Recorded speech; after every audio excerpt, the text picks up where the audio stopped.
Hi guys, இது உங்கள் Jio டெங்கில் channel video. இன்னைக்கு எதை பற்றி பார்ப்போம்னா மொத்த டாஸ்மாக் ஊழியர்கள் ஒரு பெரிய போராட்டத்தில் இறங்கியிருக்காங்க. நாங்கள் 10 ரூபா வாங்குறோம் 10 ரூபா வாங்குறோம்னு சொல்கிறாங்க. கரண்ட் பில் கவர்மெண்ட் சரியாக கொடுக்குறது கிடையாது. ஒரு மினிமம் தான் கொடுக்குது. எப்படின்னா ஒரு 4000 ரூபாய்னா ஒரு 2000 ரூபாய் ஒரு 1500 தான் கொடுக்குது. மீதி காசு நாங்கள் தான் போட்டு கட்டுறோம். அதை பொருள் வந்தால் அந்த பொருள்லாம் இறக்கி வைக்கிறதுலாம் நாங்கள் தான் பண்ணுறோம். அது மட்டும் இல்லை அங்கே இருக்க வாடகை ஃபர்ஸ்ட்டாக எவ்வளோ இருந்துச்சு வாடகை ஒரு 1000 ரூபாய் 2000 ரூபாய் 3000 ரூபாய் இருந்துச்சு. இப்போ இருக்க வாடகை எவ்வளோ இருக்குது? செங்கல்பட்டில் ஒரு கடை இருக்குன்னா அந்த கடையில் ரேட்டு வேற மாதிரி இருக்கும்.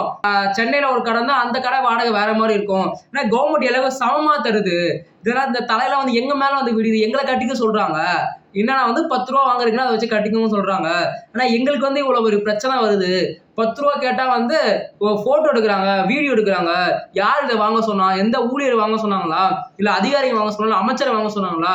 இல்ல சிஎம் வாங்க சொன்னா கேள்வி மேல கேள்வி கேட்கறாங்க. இதுதான் எங்களுக்கு தேவையில்லாத பிரச்சனை.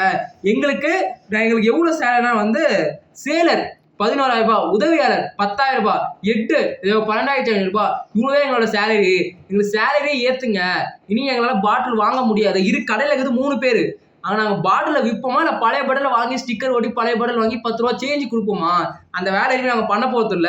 எங்களுக்கு ஒரு நிலையான ஒரு ஜாப் நிரந்தரப்படுத்துங்க. எங்களுக்கு சேலரி உயர்வு பண்ணுங்க அப்படின்னு ஒரு பெரிய ஸ்டேட்மெண்ட் சொல்லியிருக்காங்க. இதை பத்தி அடுத்து கவர்மெண்ட் என்ன சொன்ன போதுன்னு தெரியல. இது மாதிரி மேலும் அப்டேட் தெரிஞ்சுக்கணும்னா மறக்காம சேனல் சப்ஸ்கிரைப் பண்ணிக்கோங்க.